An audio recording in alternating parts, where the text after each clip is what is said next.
મહાઠગ ભૂપેન્દ્રસિંહે 6000 કરોડની છેતરપિંડી કરી છે અને લોકોને છેતરવા ભૂપેન્દ્રસિંહે રીતસરની માયાજાળ રચી હતી। ભૂપેન્દ્રસિંહ લોકોને છેતરવા સંતો અને નેતાઓનો સહારો લેતો, સંતો અને નેતાઓને બોલાવી લોકોને વિશ્વાસમાં તે લેતો હતો। મોટા કાર્યક્રમોનું આયોજન કરી તે નેતાઓને તેમાં બોલાવતો, ડાયરાઓનું આયોજન કરી સંતો કલાકારોને પણ તે બોલાવતો હતો। શૈક્ષણિક સંકુલોમાં રોકાણ કરી લોકો સુધી પહોંચતો હતો। શૈક્ષણિક સંકુલોના શિક્ષકોને પણ તેણે એજન્ટ બનાવી દીધા હતા।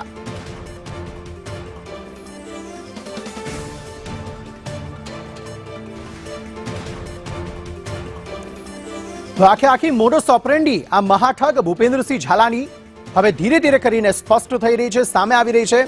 અલગ અલગ મોટા કાર્યક્રમોનું તે આયોજન કરતો, જેમાં સંતો નેતાઓને પણ તે આમંત્રણ આપતો અને આ રીતે તે અન્ય લોકોને વિશ્વાસમાં લેતો। આ ઉપરાંત શૈક્ષણિક સંકુલોને તે ખરીદી લેતો, ત્યાંના જે શિક્ષકો હોય તેમને તે એજન્ટ બનાવતો અને ત્યારબાદ વધુને વધુ લોકો જે છે ત્યાં કૌભાંડમાં સામેલ થાય, તેમના રૂપિયા ઇન્વેસ્ટ કરે તે પ્રકારના પ્રયત્નો કરતો।